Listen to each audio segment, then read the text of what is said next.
What is going on, everybody? Today we're looking at the Hasbro G.I. Joe Classified Series Deluxe Vehicle Packs, as I'm going to call them. So we have two packs here with characters that also come with little vehicle things. So first we have Scrap Iron that comes with the Anti-Armor Drone, so that looks pretty cool. So we have Scrap Iron character there, and then this big drone that looks pretty awesome that comes with a lot of like missile accessories and stuff. So that all looks pretty cool. So I'm excited about this. That tank thing just looks really cool. And then we also have the Tele-Viper with the Trubble Bubble. So that is pretty fun and cool. So the Tele-Viper looks awesome with the blue and purple design, and then comes with the Trubble Bubble, which is pretty fun looking thing. So that looks pretty cool as well. So we have both of these to look at that I'm excited for, each of them part of the Cobra team. So let me get them out of the box and we'll take a look at them together. So we're going to start off with Scrap Iron, which is Cobra's anti-armor specialist. He's a perfectionist that likes to be methodical and precise in search of the perfect weapon to destroy enemy vehicles. He develops an anti-tank weapons that are remote launched and laser guided. So he looks pretty cool here. So, pretty basic design. Love, like, especially the look of his face, like how scarred up he is and everything. So not sure if that's from like explosion damage, trying to work on different explosives and stuff and it blowing up in his face, literally. So he's got a nice scar that runs down across his eye there, some scars on the side, and the whole like burn up side of his head, so nice all burnt skin and everything there, with his, of course, his hair being burnt. But you can see he's got a patch of like brown hair up there, and he definitely looks angry and miserable at the same time. Then he's got an outfit on, so he's got a dark blue shirt up top with a red sweater underneath, red vest over the top. Love the like normal red and darker red sort of shades there, some grenades and pockets and everything running around there, and belt around the waist in the same like dark red color there, with the silver buckle and straps going down to the thigh holster, black gloves on his hands, and dark blue pants that run down, some knee pads there, all the way to the boots that have some red straps there on the front of them as well that look pretty cool. So not a whole lot to him, pretty basic design and stuff, but I think he looks pretty awesome. Of course, has the Cobra logo there on his shoulder as well, but overall a nice looking figure. But for movements, get the head a little twist all the way around, can look down that far and up that far, so not the best movements in rocking there, but it's not horrible. Shoulders can come up to 90, and it does have a butterfly joint. Doesn't really do much, like it doesn't really move too much, but the joint is in there, and then of course can rotate around. We get a bicep twist and the double elbow joint that can bend up that far, so pretty much all the way up on itself, with the wrist that'll twist around and hinge up and down for this hand. Then we go to the ab crunch, so of course hidden behind the vest and stuff, but he does crunch back and forth and twist around in there. Then we go down to the hips that come up to 90 and out to the side, can pretty much do splits. Of course, those drop down hips, you gotta push them back up in there. There's a thigh twist. The band's pretty tight on his legs, so you gotta be careful, stretching this band there. We're trying to twist it, but it does twist there. And then we get the double knee joint that's pretty stiff on him, but can bend up that far to the back, not far from kicking his butt at all. Then we get a shin twist at the top of the boot, and then the foot can flex back and forth and twist side to side. So he's really good movement wise. He's consistent with all the normal G.I. Joes and works out pretty good, so no issues with those movements at all for him. Now accessory wise, we get some stuff. So first we get a helmet. So we have a helmet with like a Cobra logo up top there, of course goggles that are down and stuff, so that looks pretty cool. So this we can just take and slide onto his head, and it just sits right there. It's a little bit too loose and like can twist around a little bit, but if you just get it set just right, obviously it'll stay there pretty well. Weapon wise, he does come with a pistol, so nice pistol. I don't think we've seen this design, or at least I'm not remembering it, but looks pretty good. So obviously we can put that into his hand, but we'll just stick it into the holster for now, so it just sits right down in there. And the final accessory for himself is the drone controller. So he has this little control pad for the drone, so I like the little antennas there, of course the little nubs to be able to control it and all that, so pretty cool for that. So we can try and stick this into his hand. So it's kind of hard to get that to stick into his hand. I tried to put it between both hands, but it wouldn't really work, so I just have that like he's getting ready to push a button to launch off the missiles and stuff. So there I just have him controlling the drone there. But that's the coolest thing with this, is that we also get the drone, which is this big like tank thing, which looks pretty cool. So you can see it's got a nice logo there on the side. Of course there's probably cameras and sensors and all sorts of stuff there, with the little probably like radar or something up on the top. Just overall pretty cool with the anti-tank design, and just overall nice cool designs. There's the tank treads on the bottom. Unfortunately they don't roll or anything, so they don't move, so they're just kind of stationary there, but there's a little bit of movement back and forth between them. They can move in and out a little bit there, and then of course with that the top does move and rotate and stuff, so you can get it sort of like the aim up and stuff to shoot the missiles out, which we do have two sections for the missiles there. So we do get some missiles, so we have these nice red missiles there that's a laser guided on the side and stuff, so both of those look really cool. So we can just take and stick these down inside, so you can have it loaded up there getting ready to shoot those missiles off. But what's really cool is this comes with a lot of cool effects. So first we get these tail effects, so I guess that's what they're called or something. So you can take take the missiles and stick them onto the end of them here, and then stick these down inside, and they'll kind of pop into the back there. So now you can see they have like a little bit of a flame coming out of the back. So we can do that, and they're each different sizes, so one is longer than the other. So when you put this in, you will see that one sticks out a little bit farther, so that is really cool. And then with these effects as well, you can use them, at least I've seen people use them with bazookas. You can put him in his bazooka as well, so it looks like he's firing his missiles off, so that is really cool. But that just looks awesome there, just shooting those effects off there. We get some more effects that I think can be like stuck into the back here, or like set into the back, so it's kind of like some smoke effects or something there. So these could just be maybe effects you set off like in the distant, like field wise of like explosions, or I think you can sort of sit them out back here, so like it's stuff shooting off of the back. So maybe like this, maybe, I'm not exactly sure. So it's like the smoke effects, you know, coming off of the back there.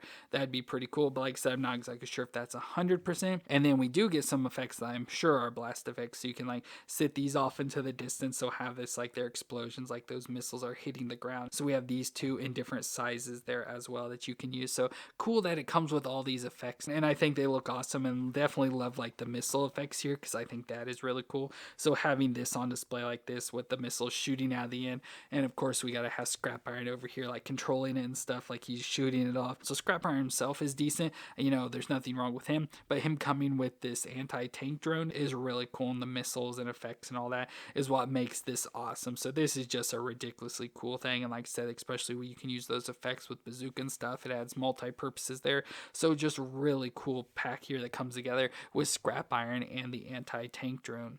And then we also have the Tele-Viper, which are Cobra's communication specialists that use all the latest technology in telecommunications. Their gear includes a frequency hopper, cryptography unit, and jamming equipment, and the helmets are equipped with high-resolution headphones. So this looks pretty cool here. I love it, mostly because of the colors of the dark blue and purple. That's always just like a color combination I love, so having that together is pretty awesome. Of course, it has the Cobra logo there on the side, and then we get the helmet, so we have the face that's kind of making like an angry face there with gritted teeth. Nice silver visor with the helmet that again has the headphone communication things built in there, so that looks pretty cool. A nice like black band that wraps around there. Then it has the blue outfit on from head to toe, so we have it all the way up with the shirt underneath. I like how it's got the collar and stuff, rolled up sleeves with the black arm coverings there that go all the way down to the gloves. You can see it there around the neck as well, and then blue pants going all the way down till we get boots there that have purple coverings on them, belt around the waist with some purple designs and pockets and stuff around there. I got a little like wrist communicator type thing and stuff, probably for like jamming and stuff. They can hit little buttons to jam and all that sort of stuff. Pockets up on the shoulders, and then a purple vest with some pockets and like quilted design and stuff there around to the back. So overall, like once again, for him, not a whole lot to it, but the design like color wise and stuff I really like. But we'll do the movements, the head twist all the way around. You can look down that far and up that far, so pretty much same, not a whole lot of range in the movement there. The shoulders do come up to 90 with the butterfly joint and rotate all the way around. We get a bicep twist and the double elbow joint that can bend up that far, so not too bad. With the wrist, that'll twist all the way around and hinge back and forth. Then we go to the ab crunch, so again covered with a vest, so hard to really see, but can crunch back and forth and twist all the way around. Hips can come up to 90 and out to the side, can do the splits. Of course, has those drop down hips, got to push back. Thigh twist all the way around. A double knee joint that can bend up that far to the back. Shin twist at the top of the boot, and then the foot will flex. Now these have issues like flexing for some reason. They've heated them up and got them moving, but they still like go back to normal. But it does flex there, it's just real stiff, and then can also twist side to side. But overall, once again, your pretty standard G.I. Joe movements, nothing different or out of the ordinary, just some stiffness in like the ankle joints. But for accessories, we get some additional heads, so you can have the option out to if you want to have a black or white person, so love the different options to have there. And then we also get a like armor helmeted head or whatever, so it's got this additional like visor piece armor completely covering the face there. So we get 3 different heads but only 1 figure, so it's kind of like you need multiple figures to be able to put on the different heads and stuff. Then you have all the extra heads and stuff, and then multiple Trubble Bubbles and all that stuff. You just have a lot of stuff and expensive for that. But for Tele-Viper, we get a backpack piece as well, which looks pretty cool, like this design. So we can stick this into his back, so it sticks on the back there. So I love how it has like the antenna and stuff, more purple design and everything. And I love how it almost has like, I'd say like a bee design with like the butt there and stuff, so that's pretty cool. But to go with that, we have what they call a scanner pistol, at least from the original toys. So we get this pistol that looks like this big gun that, you know, has this, so maybe it's like a satellite type thing that you can like can listen into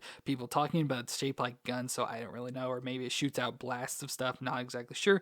But it also comes with this tubing as well that we can hook up to it, so you can stick it in the bottom there, and then the end of the tube goes around to the backpack and sticks on the bottom of it just like that. So it sticks in there, and we can put this into his hand. So there, the Tele-Viper has that gun in his hand. Again, don't really know exactly what it does, but I think it looks cool. Like I said, just don't know exactly what its function is, but I think that looks pretty awesome overall there for the Tele-Viper. But of course, with this, the biggest thing of the set is that it also comes with the Trubble Bubble, or the Cobra Flight Pod, which looks pretty cool here. So it's this nice little pod, mostly all white. You can see with the white on the front, around the side of the seating area, and the engines on the back. Then has this clear dome up over the top, has a nice control here, so like a control panel with stuff with little handlebars, a gun out of the front here that can shoot around, has little landers, I guess is what those supposed to be there, and then of course the seat with all sorts of details and like buttons and stuff that you can click on, radars and screens and stuff. So just a lot of stuff going on there. Of course, seat belts to hold our Tele-Vipers in, and overall looks pretty cool. So has of course Cobra on it, so like how it's labeled fuse, caution electric, pull and twist at release, and then SB and stuff. So just all sorts of things around it. Oh, I like how it's got that it's taken out some planes or some markings there, so it's taken down at least 3 planes. Danger, hot exhaust there at the back. So just a lot of things all around on this, which looks pretty cool. Of course, it's a ridiculous looking thing as well, but you know, for a G.I. Joe and the futuristic type stuff, I think it does look pretty cool. So with this, we can try and put our Tele-Viper inside of it. Oh, the canopy does open as well, so you gotta open that up there. So there I was able to get the Tele-Viper into the pod. Not very hard at all. Literally the hardest thing was getting this button to snap on the seat belts and stuff, but he fits in there pretty well. Get his hands up on the control, get his hands up on the handlebars there, and he kind of sits like that. So to get him to fit in there and like sit pretty well, you just need to bend the lower knee section so it sits all flat there, and then we can close down the pod. Now we did have an issue with this, so like one of the sides closes pretty easily, so it has these little nubs that go into the holes there. I think it was this side fit in pretty well, but this side kept getting stuck on us, so I just ended up taking like a little sharp thing and cutting out a piece of the edge, because like this piece here was starting to like get a piece that kind of went over, and you can see it's actually starting to sort of stress there, but I was able to cut a little section out, and then now allows it to close down perfectly and stays closed there. So there we have that, which is cool. It's got a nice like little heads up display or whatever there of the window, so you can kind of look out that and use it, although it kind of looks like it's printed over to the side a little bit. And then we have the gun on the front, so we have a nice gun there that can spin around, so it's on like a little nub thing, so it can spin around and shoot and everything there. But unfortunately with the way it's designed, which I don't know if I can even get it to show you, there is a little bit of wearing like deep in where the like ball connection attaches and stuff, so you just got to be careful with that. Maybe heat up the gun before you pop it on, and like I said, ours is kind of getting a little whitening and stuff, so just got to be careful with that. But once you do that, it'll sit in there like that, so he can now fly around in the Trubble Bubble, which is pretty cool. Now this does obviously, like the control section here does twist around and have some movement, as you saw this front section like open and close to be able to get him in and out of there. And then on the back we do have this that allows it to go side to side, so you can probably like get it to, you know, move whichever direction you need it in and stuff. So that is all pretty cool. Now this does come with some accessories as well, so we get them these missiles that can stick off the side of it. So I'm not exactly sure if like a certain one, yeah, I guess it goes in like a certain way. So there we can have a missile there, and then a missile on this side as well, so they just plug into the side. So there it's got some missiles as well as that gun on the front. And then it also does come with an aerial mine as well, which looks pretty cool. So it's kind of like an underwater mine that, you know, sort of just floats there, but it goes in the air, so I guess it just floats in the air. But it's got a nice caution thing with a little panel that opens. It's a little bit hard to open, but you can open the panel just to see the little mechanics and stuff inside. Nothing really important there. I don't really know why it opens, but you can just close that back on. So yeah, just have this little aerial mine design, which is pretty cool. Now unfortunately it doesn't seem like there's really anywhere to like store it, because, you know, it's supposed to be released from the Trubble Bubble. It'd make more sense to like attach down in here or something, or be able to like connect in there, because then it'd be able to, you know, drop out. But I have seen people online have figured out that it does attach into the back of the gun. So if you just take this nub here, you can pop it in. The gun has a little like circle in the back. You can pop it in there and it'll store it on the back there. So now you have it stored with it. But unfortunately, you know, it's kind of there, and if you want to twist the gun, it hits these black pieces on the side. So it's not like it's the best option possible, but it does actually stick in the back there. So just if you want to have it on display, not have all your stuff loose and separated, it does stick right inside there, so you can have all the Trubble Bubble stuff together and it still can sit and everything.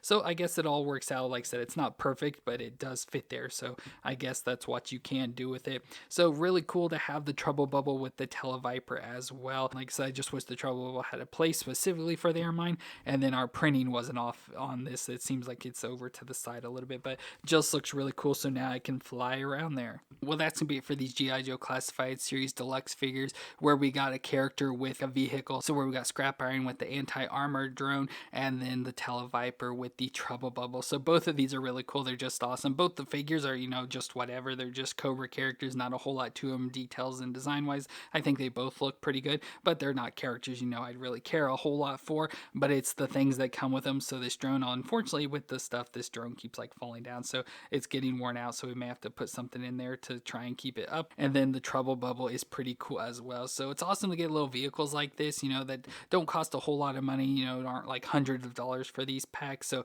nice that they're on the cheaper end. You get a figure and then they can ride around with. So very cool for both of these vehicles. I absolutely love both of them for the vehicles alone, and it makes the set really cool. But let me know what you thought of these down in the comments, and if you enjoyed this review, let me know with a thumbs up. But thank you all for watching. I hope you all stay awesome out there, and I'll see you in our next review.